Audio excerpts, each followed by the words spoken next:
Real and deep separation is really separation from God. And separation from people who love us, whom we love, is a form of separation from the God who uses them to minister to us. Paano kaya kung meron tayong katiyakan na hindi tayo mahihiwalay sa Diyos kahit kailan? Matatakot pa ba tayong mahiwalay sa tao? Matatakot pa ba tayong mahiwalay sa kamatayan o sa pamamagitan ng kamatayan? Nawa kasihan tayo ng Espiritu ng Diyos na maunawa kung ano ang lalim ng kahulugan na tayo ay kinakasihan ng Panginoon. Nothing can separate us from God ever. That is what the Bible says, and that is also the title of our study at this time. Salamat Panginoon dahil meron kaming katiyakan mula sa inyo na hindi nyo kami iiwanan, hihiwalayan, pababayaan. Pawiin niyo po ang lahat ng uri ng takot sa amin na nagmumula sa takot na maiwan, mapabayaan, mawala ng minamahal o nagmamahal. Puspusin niyo kami ng inyong espiritu para maunawa namin ang lalim, taas, lawak, ang kapangyarihan ng inyong pag-ibig. Forgive us, Father, for all our iniquities. Cleanse us, wash us, make us clean. Clean our bodies, our minds, our thoughts, our spirit, so we may see a glimpse of you. So we may understand even just a tiny bit of you at this time. Father, reveal yourself to us. Use your servant as your instrument. Lift yourself up, O God, and heal your people of fear, of loneliness. Father, we praise you, we thank you, and we ask that you speak to us simply, powerfully, in the name of your Son, Jesus our Lord, our Savior. Amen. Nothing can separate us from the love of God. Romans 8:37 to 39. Paul here writing, "In everything we have won more than a victory because of Christ who loves us. I am sure that nothing can separate us from God's love. Not life or death, not angels or spirits, not the present or the future, and not powers above or powers below. Nothing in all creation can separate us from God's love for us in Christ Jesus our Lord." Isa sa mga pinakamakakapangyarihang mga pangungusap sa Biblia, itong sinasabi ng Romans 8:37 to 39. It's absolute. Nothing. At paulit-ulit na sinabi na talagang walang pwedeng mamagitan sa atin at sa Diyos, walang pwedeng maghiwalay mula sa atin at sa Diyos. Nothing and no one can separate us from God's love, from God's salvation and redemption, in fact, even from God's presence. What does this mean? Anong kahulugan na walang makapaglalayo sa atin sa Diyos? Maging sa kaligtasan at maging sa presensya na ibinibigay niya. Tingnan natin kung ano ang sinasabi ng Biblia tungkol sa pagwawakas ng panahon. 1 Thessalonians 4:16 to 17, "With a loud command and the shout of the chief angel and a blast of God's trumpet, the Lord will return from heaven. Then those who had faith in Christ before they died will be raised to life. Next, all of us who are still alive will be taken up into the clouds together with them to meet the Lord in the sky. From that time on, we will all be with the Lord forever." So ito isang panahon na inaabangan, hinihintay ng mga mananampalataya kung kailan babalik ang Panginoong Hesus, sasalubungin siya sa himpapawid ng mga nanalig sa kanyang sumakabilang buhay na, kasunod yung mga nananalig na inabutang buhay nung panahon na yon, at hindi na daw tayo mahihiwalay sa Panginoon kahit kailan. A very important Christian teaching that after Christ returns, we will all be with the Lord forever. Pero tama na ba yon para magbigay ng ginawa sa atin? Buhay pa tayo, so sasabihin natin, so hindi pa natin siya kasama. O pagka sumakabilang buhay, ang tanong ay, kasama na ba agad? Kumpleto na bang kasama? O partly pa lamang? Kasi hindi pa nangyayari itong event na ito. Pero at least, may inaabangan at may ipinangakong ganong pakikipag-isa sa Panginoon na wala ng wakas. Pero, may sinasabi ang Colossians 1:27. God did this because He wanted you Gentiles to understand His wonderful and glorious mystery. And the mystery is that Christ lives in you. And He is your hope of sharing in God's glory. So even before Christ's glorious return, while we are still living in the physical body, Jesus already lives in us. So meron na palang advanced presence ang Panginoon na hindi na kailangang hintayin mangyari yung end times event na yon, dahil ngayon man, sa loob ng katawan natin na ito, sa buhay na ito, ay kapiling na natin ang Espiritu ni Jesus. That through Jesus, we have already been reconnected with God at wala na yung bawian. So dapat naiintindihan na natin na hindi ko naman pala kailangang hintayin pa yung end times na yan para makapiling ko ang Panginoon, dahil ngayon ay kapiling ko na. At kapiling na nga ba natin? Anong sabi ng 2 Corinthians 5:8? We should be cheerful because we would rather leave these bodies and be at home with the Lord. Again, looking towards that time when the Spirit leaves the body to be completely with the Lord. In Ecclesiastes 12:7, and the dust returns to the ground it came from, and the Spirit returns to God who gave it. Here is another event where the Spirit in us, our own spirit given to us by God, is said to be with God, and that is right after death. We are already at home with the Lord. Tatlo na ngayong panahon ang pinag-uusapan na kasama natin ang Panginoon. Una, yung hindi pa nangyayari, dahil hindi pa nagwawakas ang lahat at hindi pa bumabalik si Jesus tulad ng ipinangako. O yung sinabing kapiling na natin at nananahan na sa atin ang Espiritu ng Diyos sa pamamagitan ni Jesus. Therefore, kahit hindi pa mangyari yung time na yon, nagsimula na mangyari sa ating buhay. O yung sinasabi nitong dalawang verses na pagkamatay ng katawan, huwag ka mag-alala, kasama ka na ng Panginoon. So alin man yon, mabuhay ka man ngayon, mamatay, o dumating yung end times, isa lang ang mensahe. Kapiling natin ang Diyos. Mabuhay ka't mamatay, kapiling mo. Magtagal man yung second coming na sinasabi, o mapadali, kapiling mo na. Buhay ka ngayon, kapiling mo. Pag namatay ka, kapiling na nung Espiritu mo. Bakit ngayon napakarami natin pa rin mga symptoms ng separation anxiety? Bakit para pa rin tayo mga baging na nakapulupot sa kapwa natin na pag nawala na yung mahal natin sa buhay, parang mamamatay ka na? Bakit takot na takot pa rin tayong mamatay na parang pag namatay ka, malalayo ka sa Diyos, lalo kang malalapit? Bakit yung mga iba, walang kakakwenta-kwenta ang buhay? Punong-puno ng takot, punong-puno ng pangamba. Umaasa na lang lagi sa kapwa para siya sumaya. You know why? Because we are living in a lie. And the lie is that we are separated from God. We are never separated from God. Yan ang pinakamalaking religious lie, spiritual lie, even a mental and an intellectual lie that you are alone. Lalong-lalot na nalik ka na sa Panginoong Jesus, nakipisa na sa iyo ang Diyos Ama sa pamamagitan ni Jesus, kahit buhay ka pa. Kaya ang tawag nga sa ating mga katawan, Temple of the Holy Spirit. Temple, doon nakatira ang Espiritu. Bakit ngayon sasabihin mo, bakit pagka nawawala si Papa, lungkot na ako? Up to a point, dapat normal lang yon, pwede naman. Pero kasi kay Papa mo nakikita yung pag-ibig ng Diyos siguro, at sa Kanya mo na lang hinanap kahit wala na yung Diyos sa equation. Umaasa na lang tayo sa tao. Umaasa na lang tayo sa gamot kung minsan para gumaling, nalilimutan nating may nagpapagaling sa likod ng gamot na yon.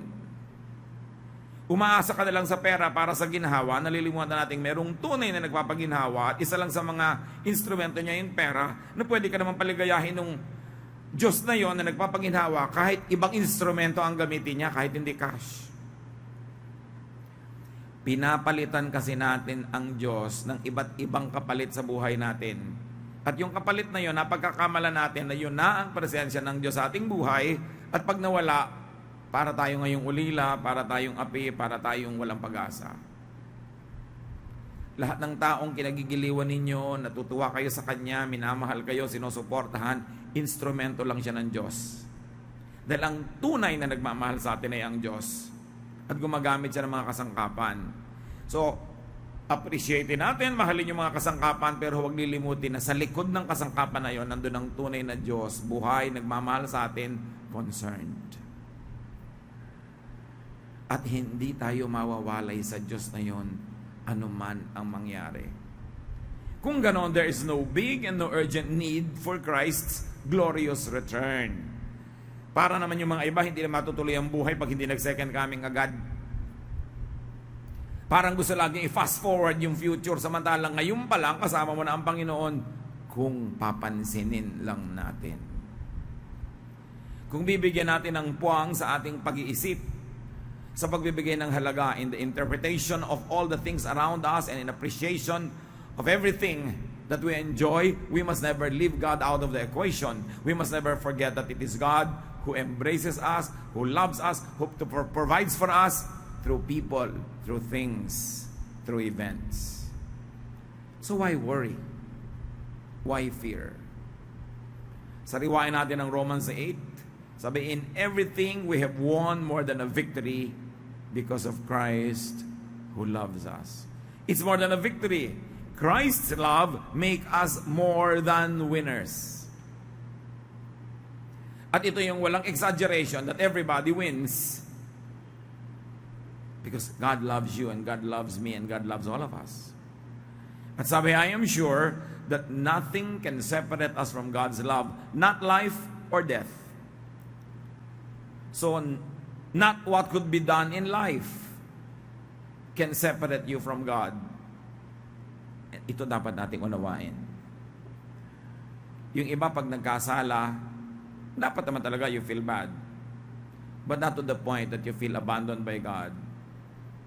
Wala kang pwedeng gawin na itatakwil ka pa ulit ng Diyos, kakalimutan ka at bibitawan ka. Kasi sabi, nothing can separate us from God's love, not life. It means not anything that you can do in this life. You cannot invent anything. You cannot do anything that will make God abandon you. Not life, not even death.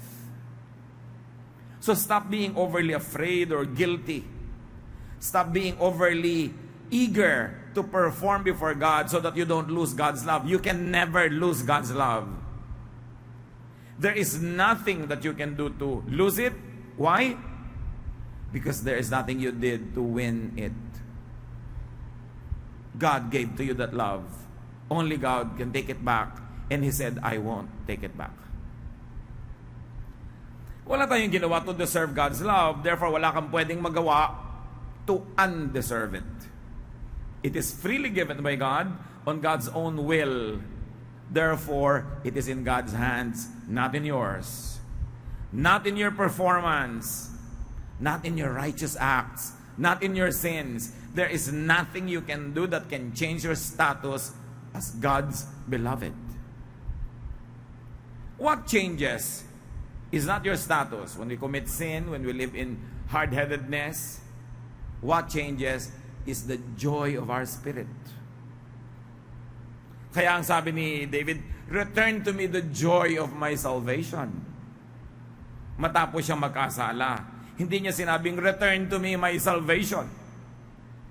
Kasi alam niyang hindi babawiin ng Diyos. Ang hinihingi niya, ibalik niyo po yung ligaya ng Espiritu ko, yung gaan ng aking damdamin.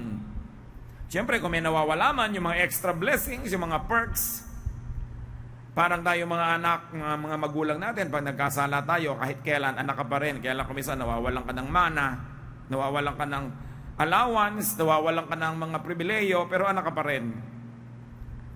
So, huwag tayong matakot pag anak na tayo ng Diyos. Huwag tayong mamuhay sa takot. Kasi yung iba, mas relax pa sila bago naging Christian kesa nung naging Christian na. Nung hindi pa malapit sa Diyos, relax lang. Pero nung naging malapit sa Diyos, nagkaroon ng religious conviction, laging guilty. Kasi naman, minsan lagi kang pinapag-guilty ng mga kapatiran. lagi kang inuusig.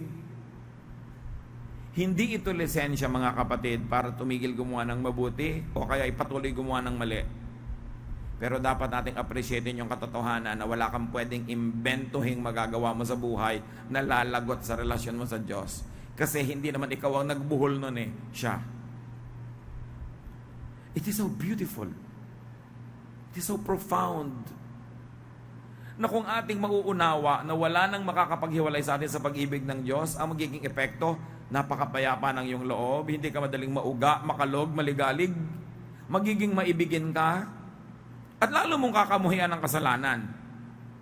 Hindi mo gagawing lisensya yon na pwede ka na palang gumawa ng kahit ano dahil total hindi malalagot. Dahil ang tunay na gawa ng Espiritu sa iyo, lalo mong iibigin na maging tulad ni Jesus. Kasi siya ang nakatira sa iyo.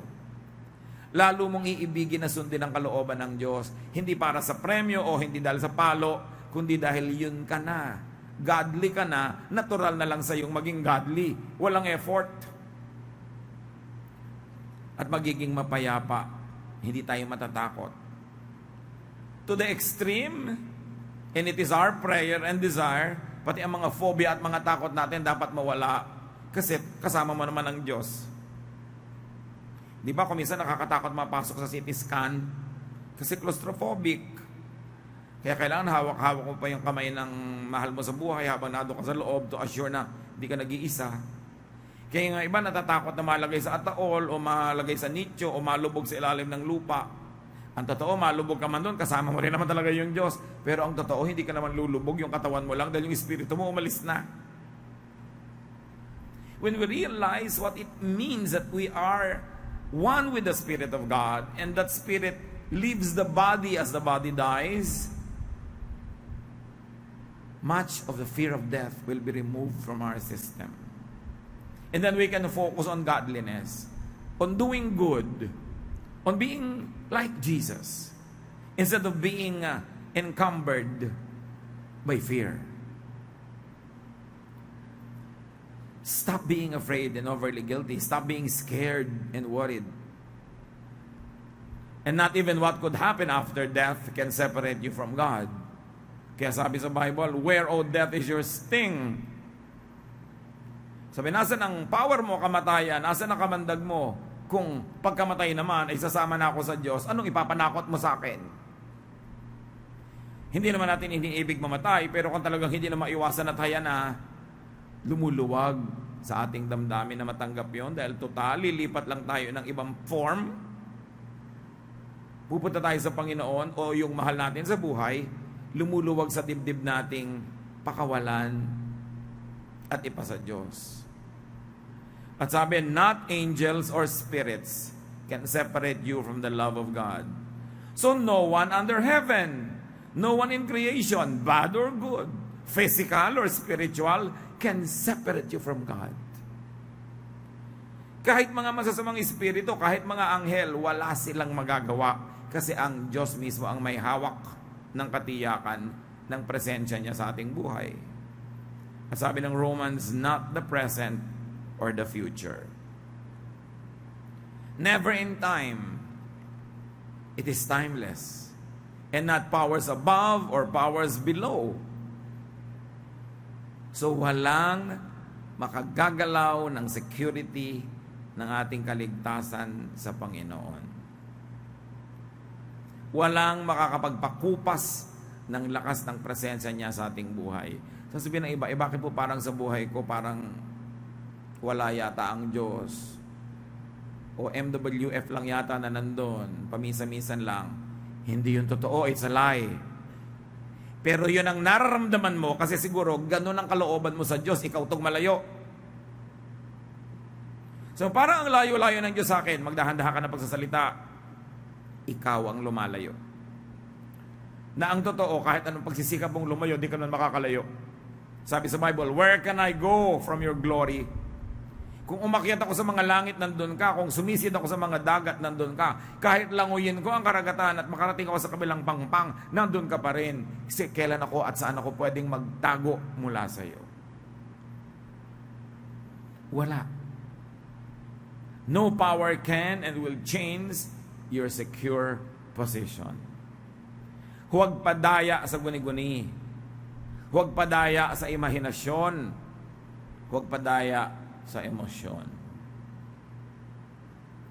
Nagmumukhang malayo ang Diyos kasi siguro namumuhay tayo ng labag sa kanyang kalooban. Nagmumukhang malayo ang Diyos kasi hindi tayo sumusunod. Meron tayong inaalaga ang kasalanan o meron tayong ayaw isuko na bahagi ng ating buhay. Dinadaya tuloy tayo ng ating sariling emosyon na parang wala ang Diyos. Pero emotion or no emotion, intellect or no intellect, with thoughts or without thoughts, with life or with death, up or above, here or there, God is there. And nothing can change it. Nothing in all creation can separate us from the love of God in Christ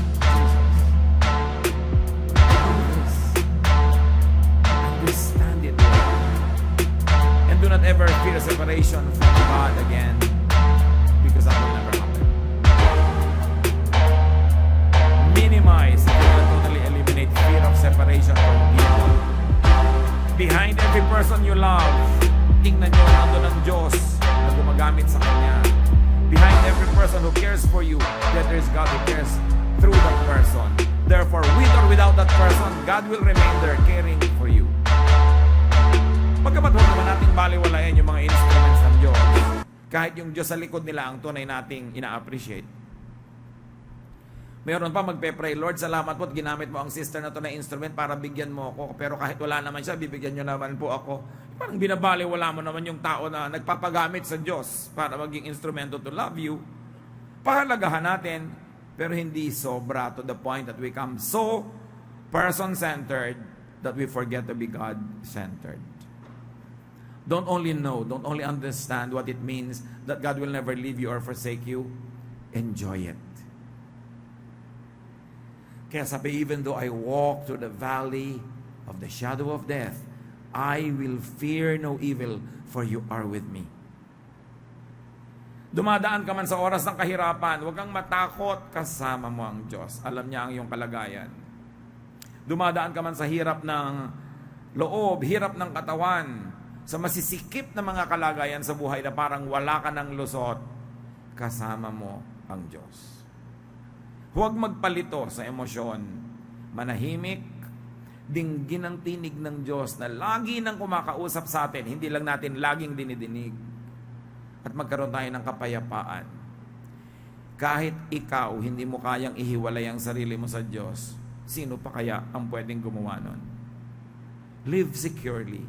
Live with great peace. Appreciate what Jesus did on the cross. Perfect sacrifice so we can have perfect peace. Apply this in every aspect of your life. Let God speak through your mouth, love through you, serve through your hands.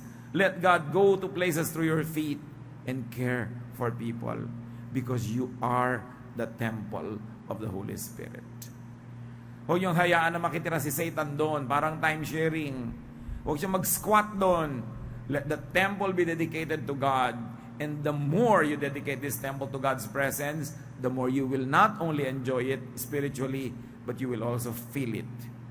God is with you. Rest assured, you are loved. Dear God, we thank you.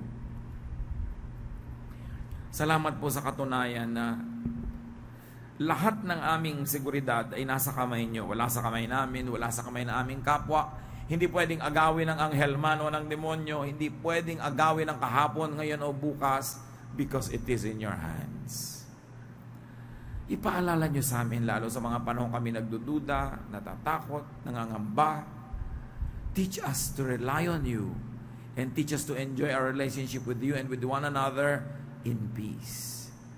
And because we are secure, teach us to be fruitful, to do great things, so that we can give pleasure to you and we can serve people because that's what you want. Pagbulay-bulayan natin mga kapatid ang katotohanan na mahal tayo ng Diyos, hindi niya tayo iiwan, hawak niya tayo, dumating man o umalis ang mga tao, dumating man o umalis ang iba't ibang uri ng kabuhayan o hirap sa buhay, we are secure because God is with us.